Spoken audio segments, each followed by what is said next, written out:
Well, again, good morning, everybody. I'm going to start the presentation now. This is Mike Hull, and I'm hoping that everybody is here for a session that we're calling This is Not Your Grandfather's ERP. We do have quite a few people that will be in the presentation today in the audience, so we will have you all muted. So as we're going through the presentation, though, if you have a question or a comment, please feel free to put it into the chat window and send it over to me, and then I'll ask John as he's making his presentation. So introduction-wise, I am Mike Hull, General Manager of eBECS, and I'm joined here by John Conwell, who's a Senior Solution Consultant here at eBECS. So we are your hosts today. I'll be doing some of the talking at the beginning, and John will be giving you all the meaningful information. So accordingly, our agenda. We're going to first talk about the olden days of ERP, just talk a little bit about where some of you may be coming from, and at least where ERP came from. And then we're going to talk a little bit about the brave new world of ERP, give you just a couple of comments on us, eBECS, and then we'll be going into a case in point of leading edge of ERP and in the Dynamics AX product, just to show some of the things about, just to show you what the brave new world of ERP is looking like. So that is where we're headed for. Some of you may have to drop off someplace in the presentation, so we will give you a call later on, and we'll do a, if it's appropriate, we'll do a one-to-one remote discovery kind of conversation with you, and then any appropriate next steps, just in case your interest today is more than curiosity. Some people may actually be looking at starting a search for a new ERP system, so we'd certainly like to talk to you about that. My colleague James Gilmer in our marketing department will be making these calls. So if you do get a call from James, all he wants to know is, if you want to have that conversation or not. So please return his call, and we'll just move on real quickly. So let's talk about the olden days for a little bit. First off, in the olden days, you had large computers in large rooms, and they served up an application that resided on the mainframe, and the user was looking at what we generally today call a dumb screen. So a dumb screen, it's getting close to Halloween, but a dumb screen, and so all the processing happened in one centralized location. And if you're with me today and you're over 50 years old, you'll probably get a little bit of a feeling of deja vu here, because as we move to the cloud, we're talking about large numbers of servers in a warehouse someplace, all processing, and the users are basically being fed just the mouse clicks and the screen changes. So it's kind of interesting that 40 years ago this is where we were with some significant changes, but the processing model to some degree is going back to that as we talk about the cloud. So with that, we ended up with a series of applications usually on those mainframes as software began to grow and mature, and the business processes that it would support expanded. But we went to a best-of-breed kind of situation where you might have several applications sitting on that mainframe, and that required considerable integration with each other. So what that ended up doing then was kind of siloing the applications. And what that ended up meaning was that it was fairly difficult to change them. The language that they were written in and then the databases that the data resided in were often very proprietary types of approaches. So there were no standardizations, and so what you ended up with was a fairly tightly held application where IT had to control just about everything that happened. Very little communication back and forth between the silos, and you were pretty well locked into a set fixed defensive position. And as everybody knows about a defensive position, it becomes very, very difficult to be agile. So if the battle plan changes, if new technology makes your castle a little bit on the obsolete side, you're in deep trouble, and your options are very limited. So agility is something that just was not associated with the olden days. So that's kind of a little bit about where we came from. And over a period of about 20 years, applications began to change. The types of computers that they ran on began to change significantly. Some of the processing at one point was getting pushed down to the desktop PCs, but in most cases now it's still residing back on the server farm someplace. So it really has come full loop in terms of the actual technology picture to a certain degree, if you look at it a certain way. Bottom line of everything was that users were using a fairly non-friendly kind of situation, and as you went from application to application, a lot of times your screen would change radically. Again, became very, very IT dependent, and you have this, I need a friendly computer, computer wants a smarter human. So the question is, you know, as the business environment has changed, as we've gone global, as technology has changed, the whole idea of rapid change, and I don't know if you read Future Shock, by, you know, probably in the 70s, I think, you know, it's talking about the speed of change, and it's just gotten faster and faster, so businesses had to adapt. Growing legacy requirements, you know, care and feeding of that, your grandfather's system, it just became extremely expensive, and again, it really limited your agility. Increased user expectations, as you know, people are looking, you know, asking the question, is there an app for that today? You end up with increased user expectations, so people are expecting something different, a different look and feel to, and a different agility themselves to being able to use the system. And then getting the data. Business intelligence has always been an afterthought.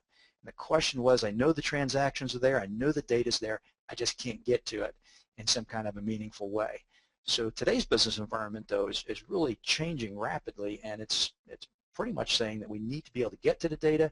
Users need to be able to use it in a way that they find helpful and meaningful, and that everything has to be able to really work with a very rapidly changing world. So what Microsoft has done is to create an environment in which Microsoft Dynamics is the ERP system that we're involved with. That's the green bar in the middle of all this.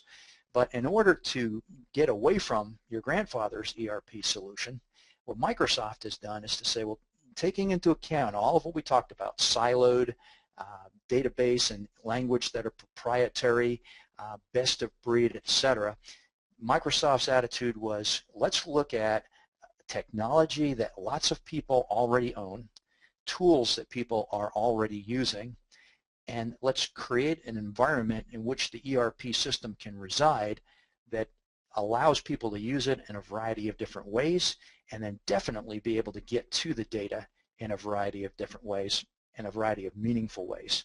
So what you see here is at the very bottom, you've got Microsoft Dynamics and database sources.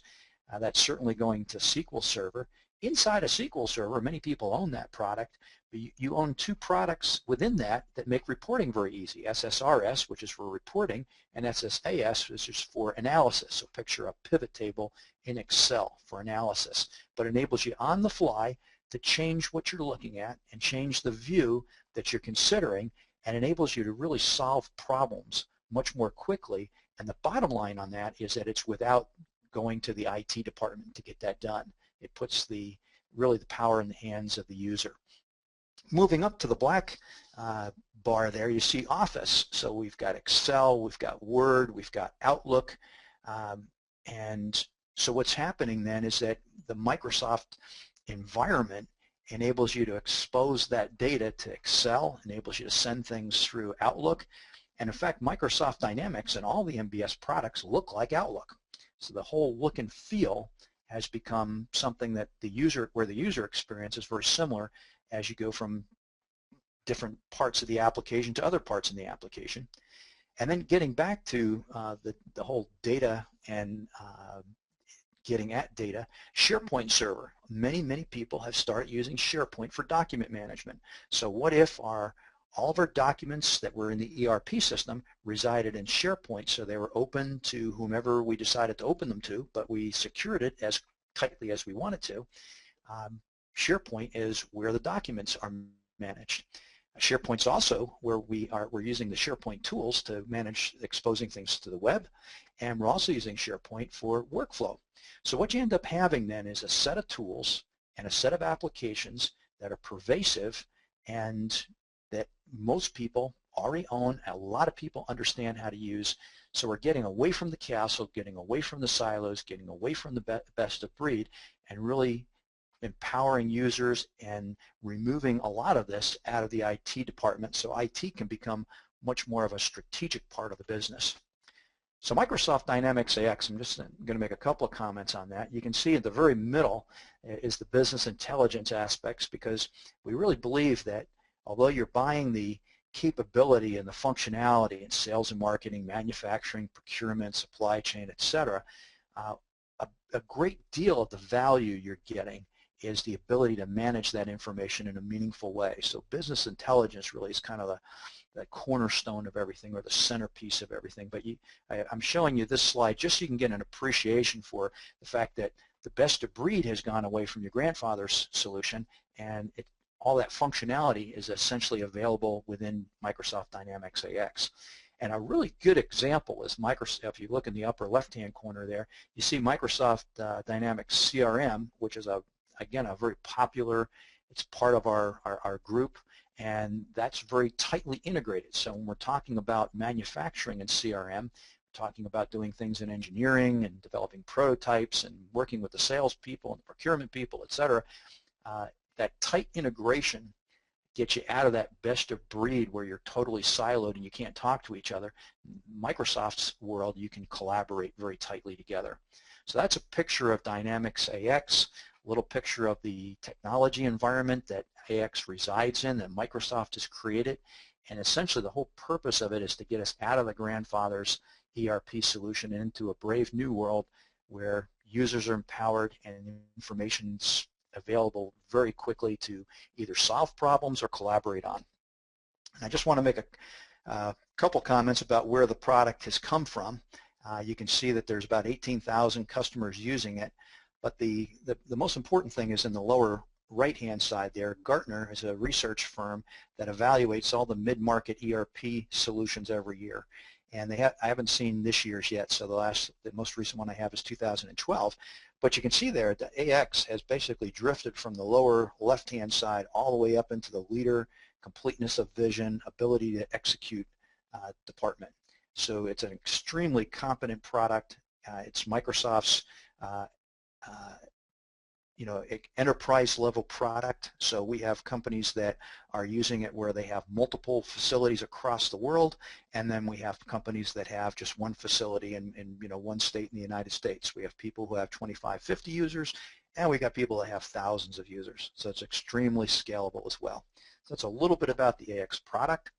I want to talk just for a couple seconds about eBECS. eBECS is a Microsoft Dynamics AX partner, and we sell the product, implement it, provide ongoing support, and then we also develop new functionality for it. And in fact, we developed all the lean capability inside of AX. Microsoft bought that from us about 5 years ago. We are experts in discrete manufacturing and distribution.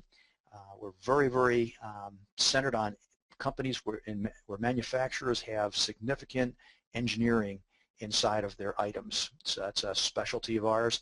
And then in distribution, inventory optimization, sales and operations planning, demand forecasting, those are kind of specialties of ours. So that's a little bit about us. As far as Microsoft's concerned, we just 2 months ago, we were awarded the Global ERP Partner of the Year. So out of all the Dynamics AX partners in the world, Microsoft chose us as the ERP Partner of the Year. So that's a little bit about us. I want to move over to John Conwell now with our demo. He's the main event. So what I'm going to be doing is changing the presenter to John. And John can tell you a little bit about the next image that I've got while I'm transferring them over. But we talked about it being user-friendly. So John, why don't you talk while I'm changing the presenter here. Well, I had a customer that, well, hello everyone, first of all. I had a customer that did that for me after helping them through their implementation. Apparently I made it so easy a caveman could do it, or at least they felt like I made it that way. So anyway, that was a fun customer to work with, and they had some fun with the implementation, and that's where that came from. So really the topics for the demo today, what we're going to look at, we're going to talk about some of the different modules in AX very briefly.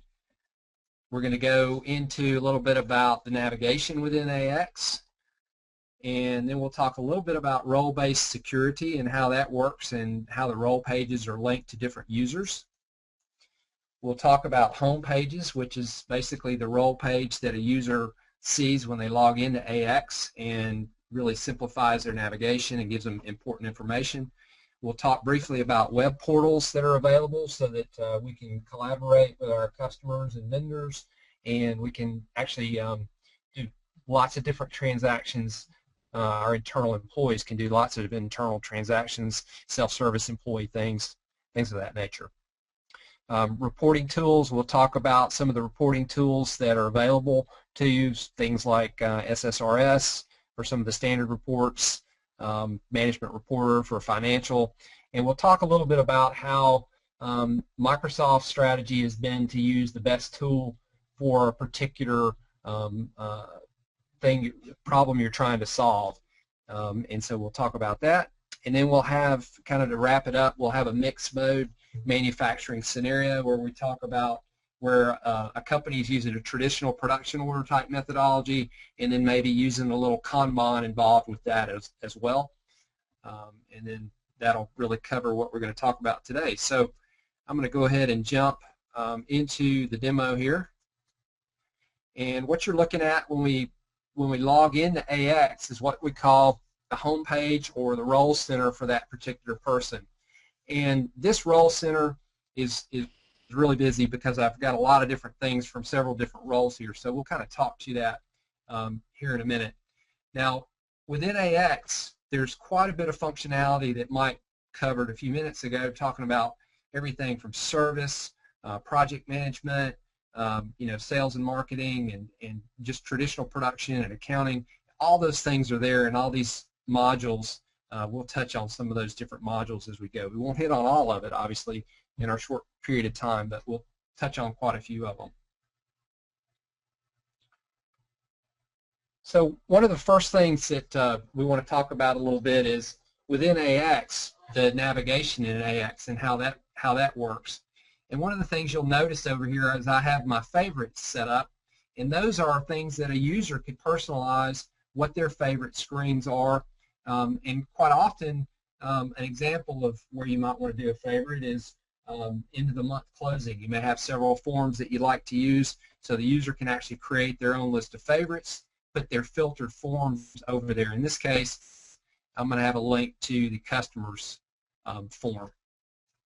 So the customer's form in AX is quite powerful. You'll notice across the top we've got a lot of buttons. Kind of looks like that Outlook, Microsoft Excel look and feel. And so the users are able to see an environment that they're used to seeing, and it's easy to work with for them. So some of the things, filtering, sorting, we can do filtering if we want to do filtering. A variety of different ways, like I can put a C here and an asterisk, and I can find all customers that start with a C. I can do advanced filters where I can go down and actually create an advanced filter so I can look exactly what I want to look at on the screen. And one of the things that you're going to see in a little while is when I create those filters, I can do a save as a queue. And what that enables me to do is to create a subset of the information that I want to see and put that on my role page as an icon that shows me how many things fit that criteria. So keep that in mind. We'll talk about queues here in a minute when we go back to role page. So if you'll just kind of put that in the back of your mind, we'll talk about that again in just a moment. So from the customer page here, I can create new customers. I can create contacts for that customer.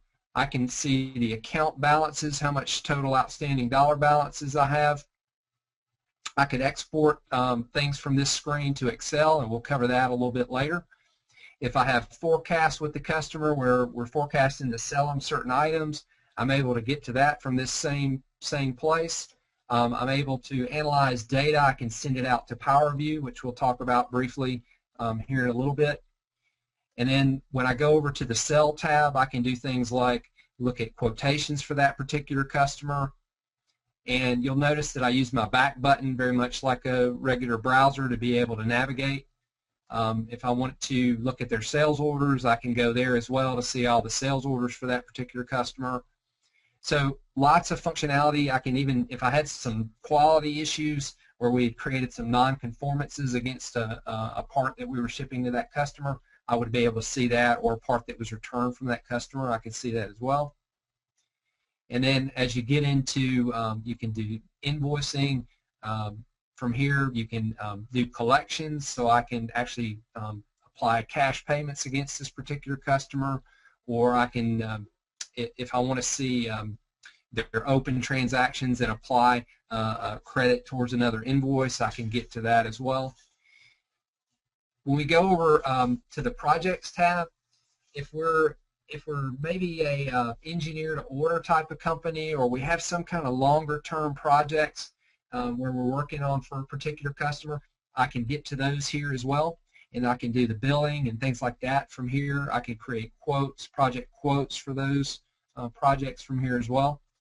If we're performing any kind of service, service on site for the customer, I can create service orders here. The customer actually can go out to the web and create service orders, and when they do that, they'll actually show up here on this page as well, and we'll talk about the portal here in a little bit.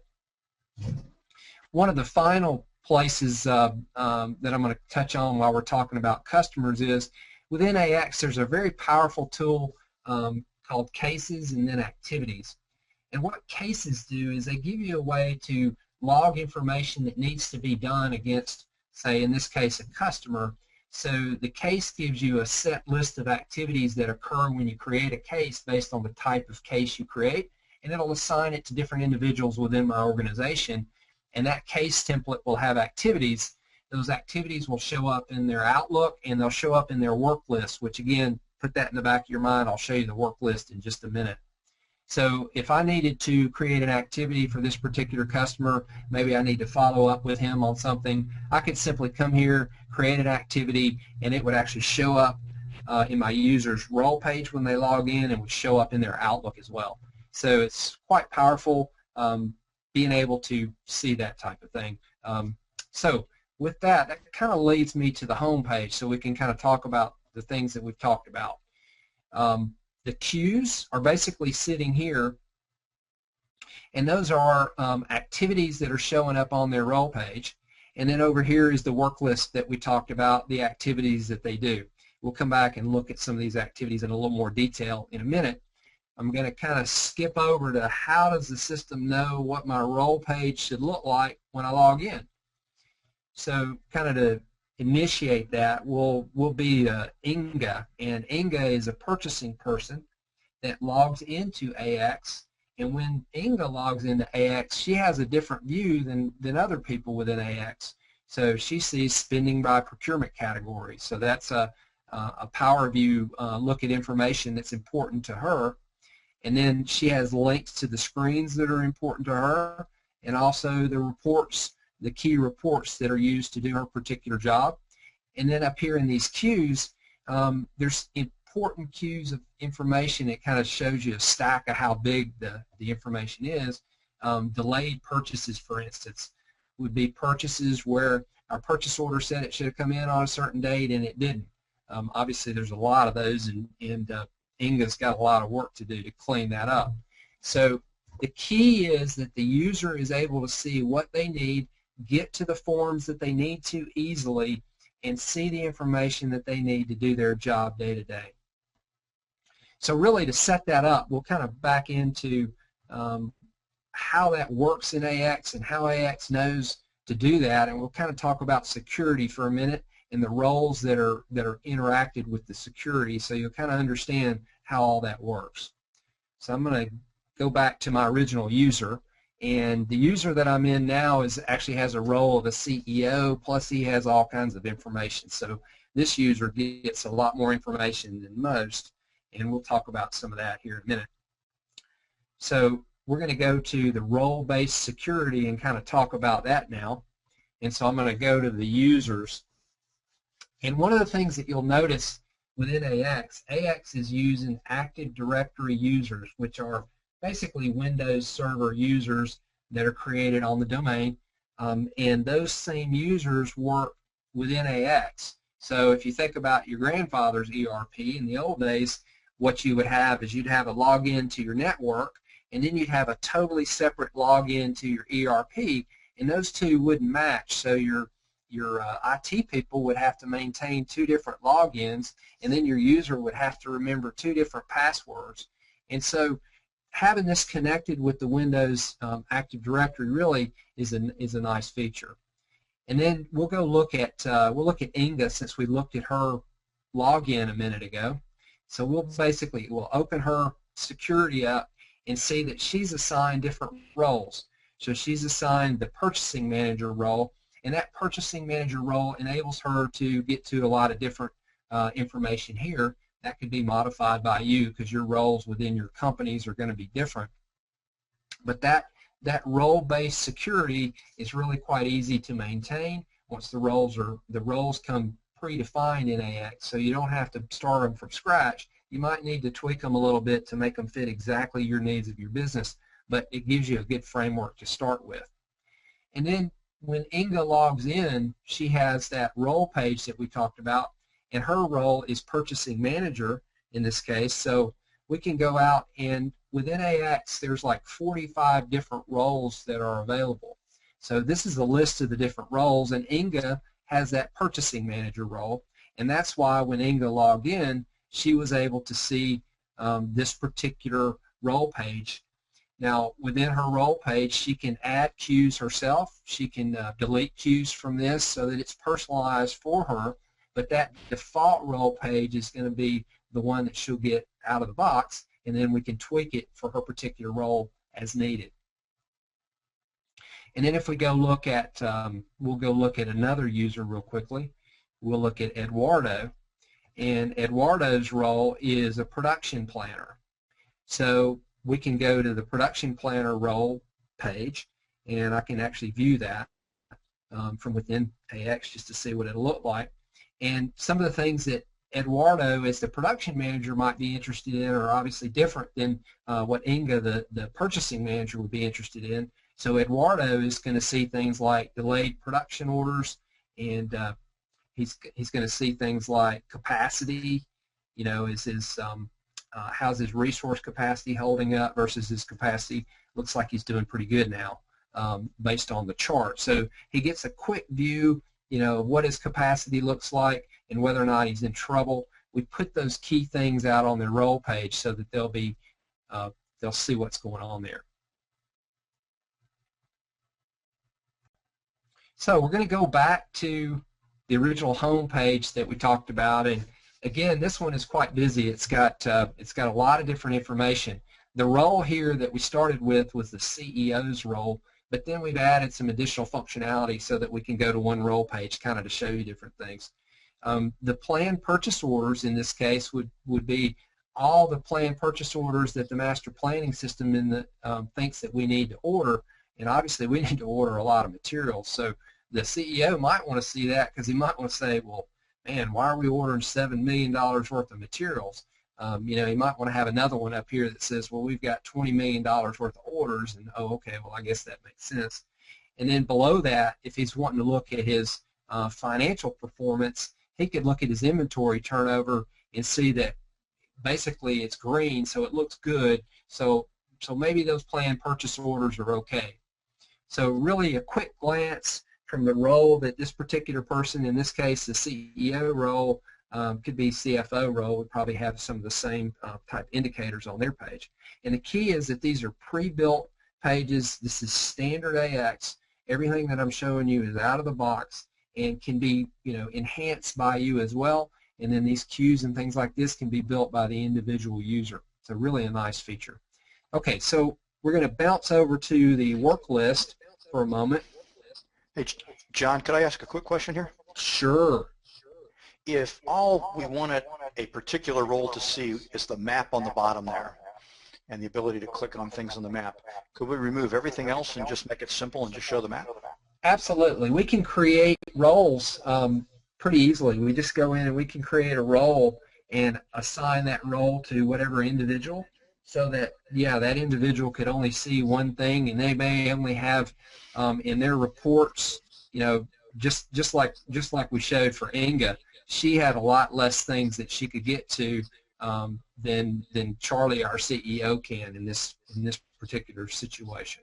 Great. Does that Thanks, answer John. your question, Mike? Thanks, John. Okay, no problem. All right, so we're gonna pop back over to the work list, and the concept of the work list is if there are activities that I need to do or workflows that I need to approve, they'll actually show up in this work list. And this work list can be synchronized with Outlook as well, so the same things could show up in my Outlook calendar or even show up as emails within Outlook as well. So there's a lot of flexibility here to handle those types of things. So what we're going to do is we've gotten a sales quotation, and what we're going to do is we're going to go to that particular sales quotation. Let's see here. Interesting.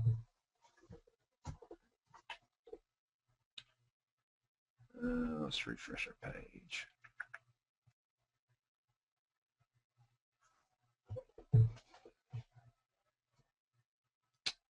So we're going to open up a sales quotation here in a minute, and sorry about that. I just needed to refresh my page.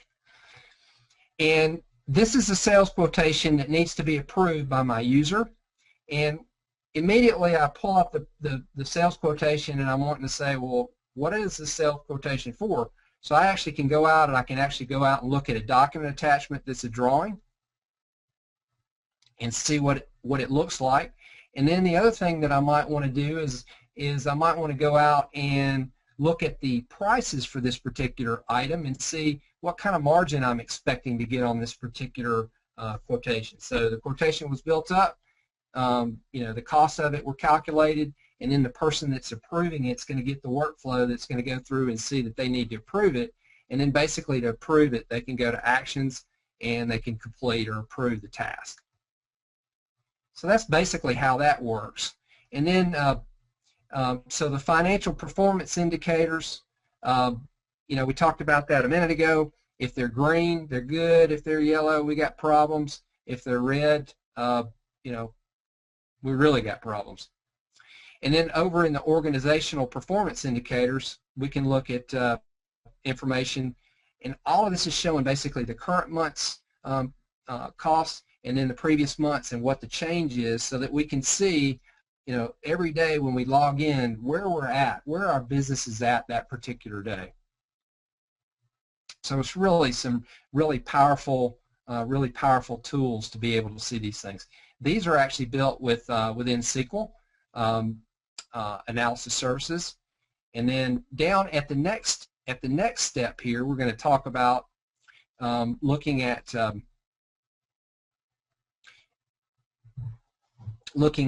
my list of things that I do here.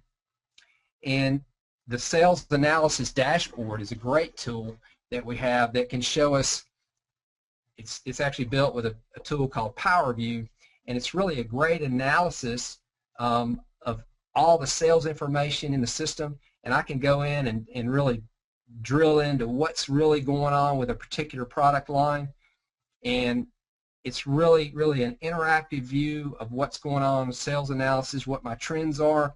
This is very customizable to your particular business, and it's really a really powerful tool. And then down at the bottom, we have another analysis that's done. This again is done with the Power Pivot tool, and this is actually a project analysis. And this would come up, this is customized for a particular user. That user logs in and they're able to see where all their projects are at, their actual cost versus their budget of the project, and they see that every day, and they can open that in Excel quite easily. And they actually could modify it or do anything to it that they need to do. So it's really a powerful tool.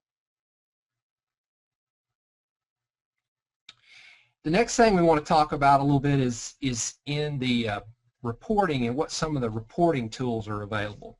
So within the role page, we would be able to define the particular reports that apply to a particular person, and there's the standard AX reports, and an example would be gross margin by item, and this is built with the SSRS tool within AX.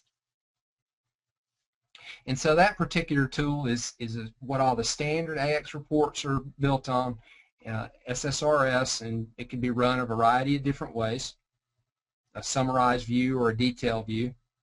And then it actually can be exported to Excel as well if desired. So really a lot of power there.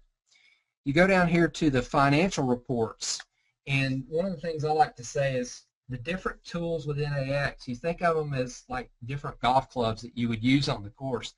Of course, you know, if you're in a sand trap, you wouldn't use a driver. So basically what we're doing here is Microsoft is using the best tool to create the types of reports that you need. Management Reporter, if any of you have heard of FRX, was a tool that was really well used in the financial world to create financial statements. Microsoft has now created, they now call it Management Reporter. It's integrated directly into AX, and one of the really cool things that it does is it can post the statements out to a SharePoint portal. So we're sitting here looking at a SharePoint portal now where anyone with permission to that particular portal could go out and look at the published financial statements that are published out there. And so it's really a super powerful tool, does a great job being able to automate the process of getting the statements out. It's given the financial people a tool that they really like that creates financial statements easily and quickly. And so people really like how that tool works. And then another thing, when you're wanting to get data out of the system, there's some really powerful extract to Excel tools. So what I've done here is I've gone to the on-hand inventory form, and I've filtered it to look at all items that are greater than 0 on hand. So I'm going to have a list of everything that I got in my inventory that's either just greater than 0. And then say I want to do some analysis in Excel with that. So all I got to do is hit a button to push that data out to Excel, and I've gotten it into Excel that easily to be able to analyze. So very powerful tools to get data. And then we talked earlier about from the customer perspective, from the customer we could use the Power Pivot, so we can hit Analyze, and it'll actually push that information out into Power Pivot, and it's like doing a pivot table in Excel. So you're dragging and dropping just like a pivot table in Excel to get a custom report that you can actually save, and that's how the things on the roll page, when we were back here, these types of reports were created with that Power Pivot tool and then published to the website, and they could be added to an individual's user page if required. So really some powerful tools there for analysis. So now we're going to jump over to the web portal for a moment, and basically built out of the box, out of SharePoint, are web portals that are included with the software. When an order is entered in AX, it's in the portal as well. So if a customer wanted to see it, the customer could go to their self-service portal, and they could actually go to their sales orders and see the orders that were for that particular customer. So it's really quite powerful, very powerful tool there. Employee services are very helpful if you want to do self-serve type things, like we can enter timesheets, we can enter approvals for time off, we can enter expenses. So there's just lots of different things we can do within the portals and the role pages that are integrated directly with AX and come with AX. All right. So that pretty much covers everything from a navigation point of view and just a really high-level overview of some of the things that AX can do. One of the things that I really want to jump into now is a manufacturing scenario within AX. So you just get an idea of some of the possibilities of the different tools within AX from a manufacturing perspective. I would ask Mike real quickly, do we want to stop for questions here, or do we want to move ahead into that scenario? I let's see, as far as the questions go, if you could just send them through to me in chat at this point, I'll ask John at the appropriate way. So I don't see anything in chat. So John, why don't you go ahead and continue? Okay, very good. Thanks, Mike. All right, so basically what we're going to do is talk about a mixed mode planning and execution type of scenario. And eBECS does a great job of handling companies that have a variety of different manufacturing scenarios. There's project-based manufacturers that have more of an engineer-to-order scenario. There's lean companies that really are trying to do pull, and they may need some help with the electronic pull, and so the lean tools within eBECS, or we call it a tool in your toolbox that you can use to solve different business problems and streamline and eliminate waste. So projects, lean, traditional manufacturing using production orders, all of those are different ways within eBECS that we can produce product. The idea of this slide is to kind of talk through, we could have forecasted driven manufacturing, sales order driven, or we can have Kanban, customer Kanban, pulling orders from Kanban.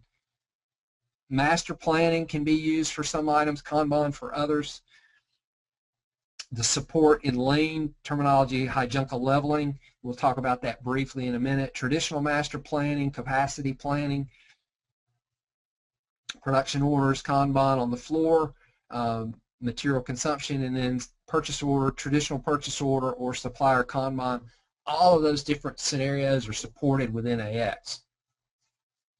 So what we're going to hit on real quick here is there's two different scenarios you could have, or actually there's more than that, but you could have a make-to-order scenario where the sales orders for a make-to-order part, or you could have a forecasted make-to-stock part, and master planning is going to run and tell you to do some things.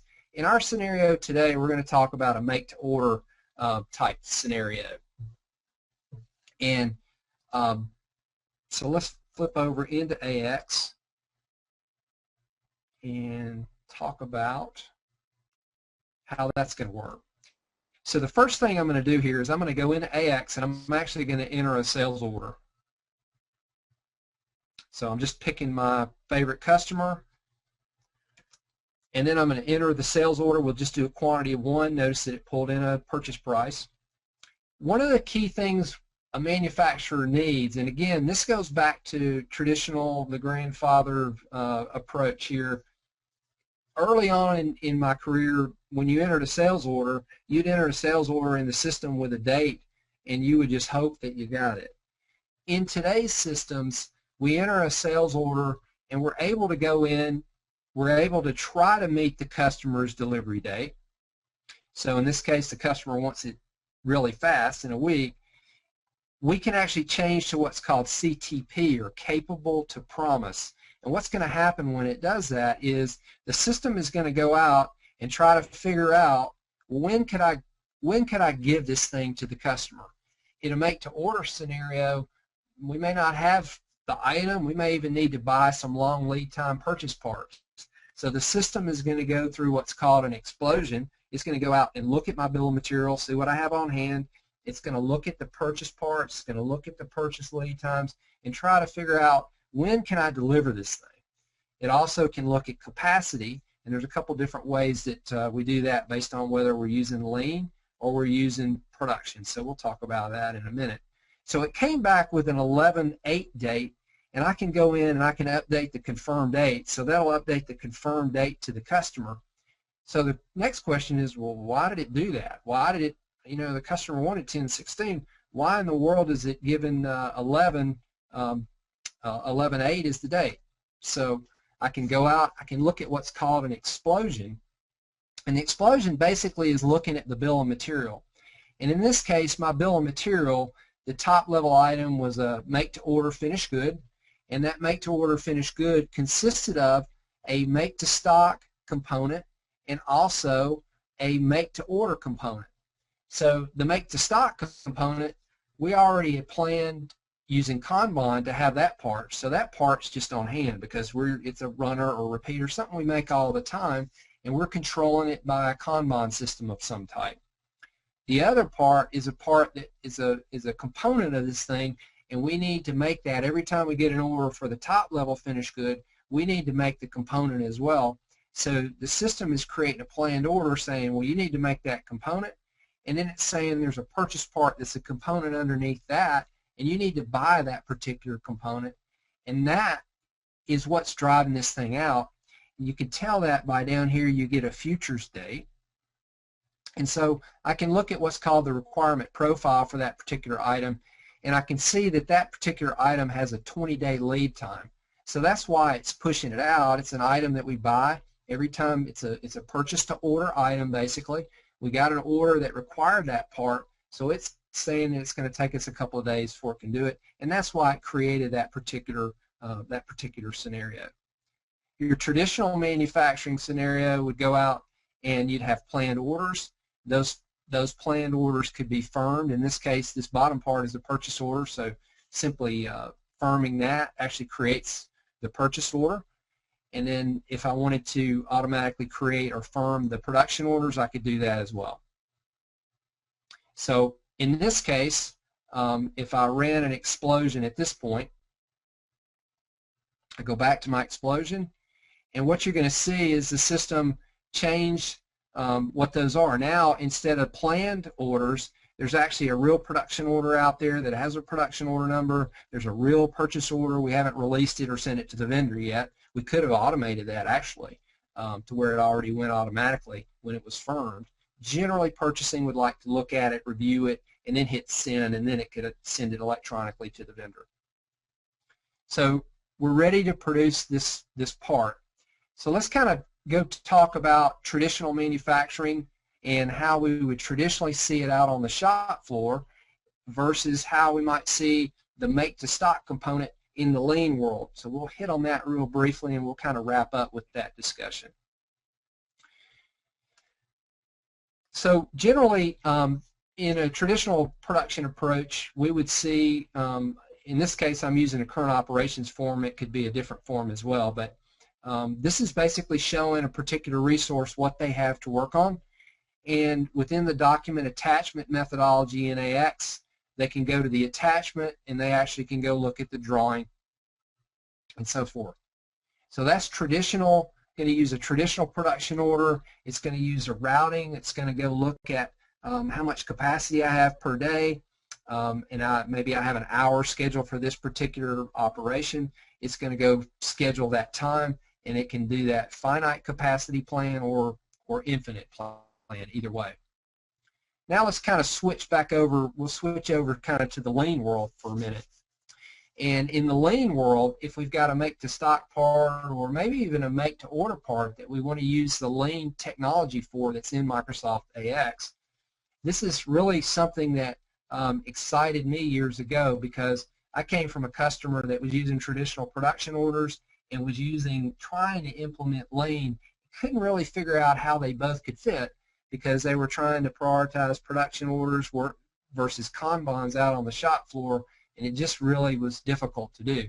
With AX 2012, it does a great job, because actually we can build everything in a lean company using lean. We don't even have to use production orders at all if we don't want to, or in this mixed mode scenario that I gave you today, we can use a little bit of both if it makes sense. Whatever tool makes sense. So in the lean world, this is saying we can produce 200 a day in this particular work cell. We've got it loaded up to 150. So this is the concept of a hijuncle leveling board, and we actually can we can actually load up the schedule with the unplanned ones and basically plan our day manually, or we can actually do it automatically. And it'll consume capacity up to what we have that day, and actually we could over capacity it if we do it manually if we want to, but at least we'll know.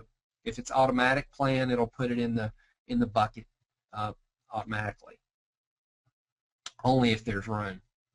So then the last thing is, if I'm reporting production out on the production floor from a lean perspective, these are Kanbans, and I can actually have my production instructions, and I can see my picking list of components that I need to pick, and I actually can manufacture, I can start or complete it all from this form.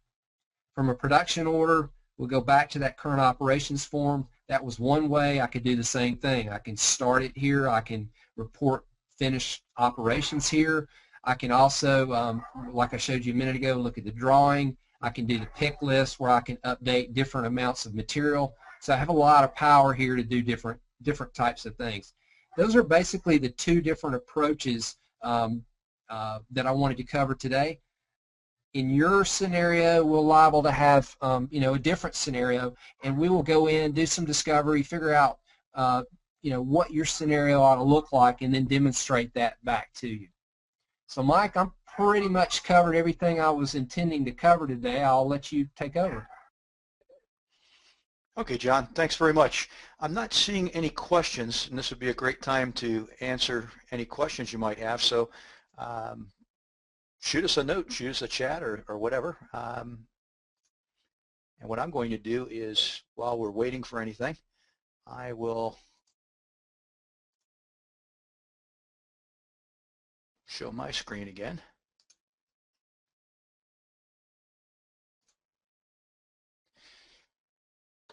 And here's how we came up with our hero, John. So easy a caveman can do it.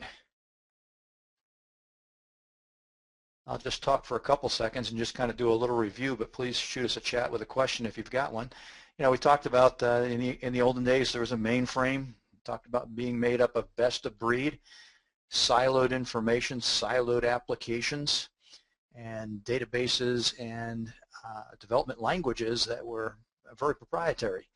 So it limited the agility, the ability to move and adjust to a changing business environment, and certainly created some problems for users just in terms of spreading training throughout the company and getting people to be able to use the data, use the system to solve problems, use it creatively. And what we've been trying to talk to you today about is that as we're working with the Microsoft Dynamics AX product application sitting on top of the Microsoft technology environment, what we're trying to say is that pretty much your grandfather's ERP system has gone away, and the brave new world looks like this, where a user can use the system in a variety of different ways. User can get to any data that they are entitled to in a lot of different ways, manage that data in using a lot of different tools to be able to get their job done quickly and efficiently. And it's all happening in an environment that they're used to looking at because it looks like Outlook, it looks like Excel, it looks like CRM, etc. So that's kind of a review of where we've come from and where we've gotten to, I hope, this morning with you. Next steps would be that we will give each of you a call just to see what your interests might be. We do like a one-to-one remote discovery and then just figure out what the next steps might be. But I'll close with a little quote that John and I ran into the other day. We were at somebody who was interested in Dynamics AX, and I think that they will be a Dynamics AX user pretty soon. We asked them, why are you looking? Why would you want to even embark on this project? And his comment was, why are we looking? Let me answer all questions along that line with one reality. The manuals for our current system were written before I was born. So I all had a good laugh on that, but that is the reality with lots of companies, and if that is where you are and you're interested in considering a new ERP solution, we'd certainly love to talk to you. So I do not see any questions, so with that comment and everything, I thank you very much for your attentiveness and for coming to our webinar today, and have a great day and have a great weekend. Take care, everybody.